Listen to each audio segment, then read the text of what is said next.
Live from 12 Studios, this is News 12 at 6.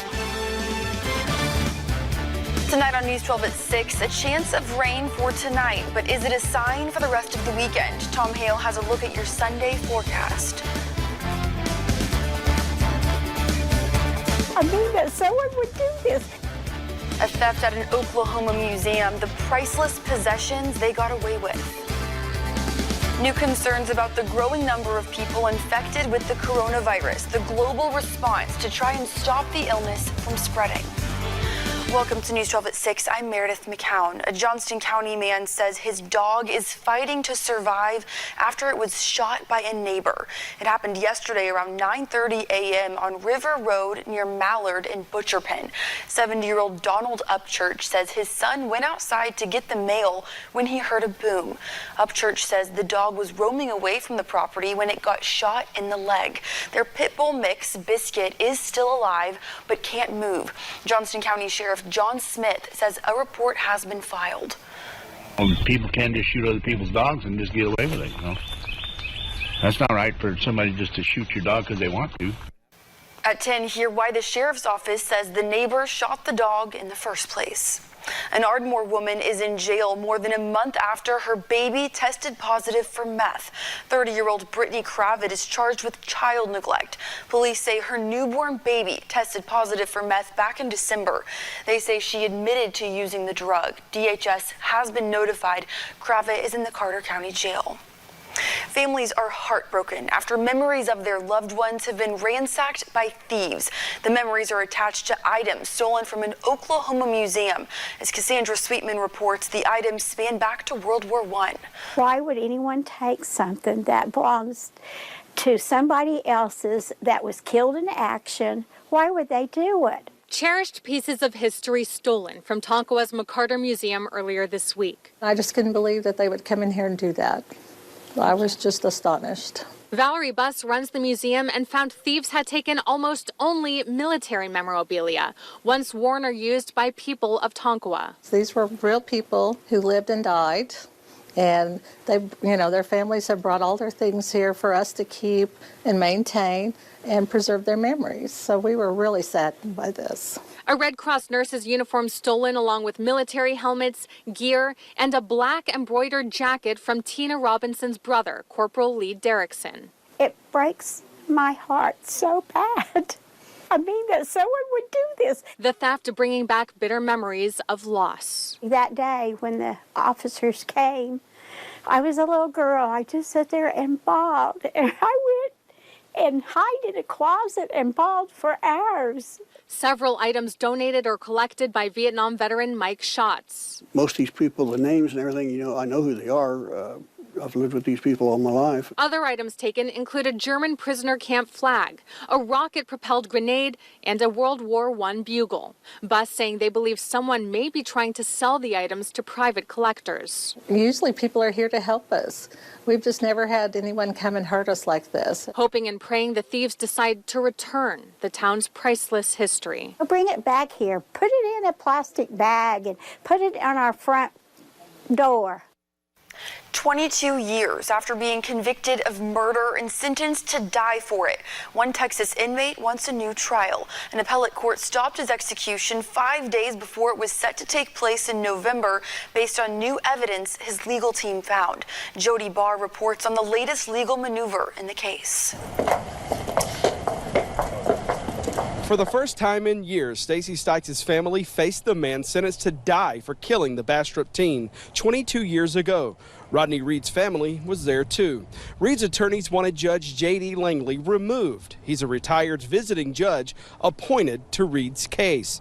They believe Bastrop County elected Judge Carson Campbell should be the one to decide whether Rodney Reed should be executed or given a new trial. After a 20-minute hearing, Langley denied Reed's request to step down. I don't want you to say that we didn't want him. Our understanding of the law is that the presiding judge at the convicting court is the judge that needs to take care of these proceedings. The presiding judge is not Judge Langley, but Judge Campbell. Reed's family sat quietly in the courtroom as they witnessed Reed's latest legal loss. I know I'm not disappointed because I have faith in God. Everything's going to work out. God has his way and his timing, and that's what we seek, not our way or not our timing. I think that the justice system has been doing a good job. We want him to have his due process, but at the end of the day, this man is guilty of violently raping and murdering my sister in addition to raping and attacking other women, and he will get a just punishment for that. We are definitely ready for this to be over. It's been a long process. She was only alive for 19 years. We've dealt with this for almost 24. It's time for justice to be served. Reed's lawyers say the new evidence they have will prove he's innocent.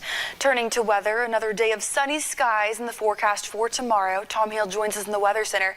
Tom, what can we expect? Well, we're going to have sunny skies and temperatures almost exactly like today, except the winds will be a different direction, and we will have had rain. Let me show you. Here's what I'm watching. A low that's out in the panhandle, which is making its way into Texoma, and the clouds are starting to develop and push northward. Here's the TMC Tower Cam, sponsored by Blackbeard Marine, and you can see the clouds through the middle of the afternoon streaming in ahead of this area of low pressure. Now, what's going to happen? Well, to begin with, we'll have some rain overnight. You might even hear a rumble of thunder, but not all of us. I'm figuring about 40% of us will see rain, and then we'll clear out. Tomorrow we'll be back up to 61, which is pretty close to where we were today. And so I'll have the timing on all of this with Futurecast in just a moment. All right, thanks, Tom. The investigation is underway into the massive explosion that killed 2 men in northwest Houston and damaged 214 homes. Officials say they now have moved from the recovery phase to the formal investigation into the blast. An explosion rocked Watson Grinding and Manufacturing early yesterday morning, pushing some nearby homes off their foundations. Houston police call the debris field a disaster area, estimated up to a half-mile away from the blast. 50 homes were destroyed. I was awake, and all of a sudden the ceiling fell in, all the sheetrock fell off the walls. It was just a major disruption. Every skylight, anything that was hung up or on the walls is on the floor. Federal and local authorities are working together to determine the cause of the explosion, a process which could take months. New concerns over the rapidly growing number of people infected with the coronavirus. Roughly 1,400 people have been sickened by the virus in 11 countries, leading to 41 deaths in China. U.S. health officials confirmed 2 Americans contracted coronavirus, and the CDC is monitoring 63 cases in 22 states. Fox News correspondent Christina Coleman has the latest on the outbreak. The rapidly spreading coronavirus is a grave situation, according to China's president. The outbreak, which began last month in central China, has killed dozens and sickened hundreds in at least 10 countries, including the U.S. And officials are scrambling to slow the virus's transmission. It's not just Chinese people who are worried. Everyone is worried. They're all afraid of dying. Everyone is afraid of dying. The city of Wuhan, where the outbreak started at a seafood market along with several surrounding cities, are on lockdown, affecting more than 50 million people. Most personal vehicles are banned from downtown. Increased travel surrounding the Lunar New Year, prompting officials to order travel agents to stop all group tours. Direct flights and trains in and out of Wuhan have been blocked, and major tourist destinations like Shanghai Disneyland shut down. Airports around the globe continue to screen passengers for signs of the virus. To deal with infectious disease, we must take such measures.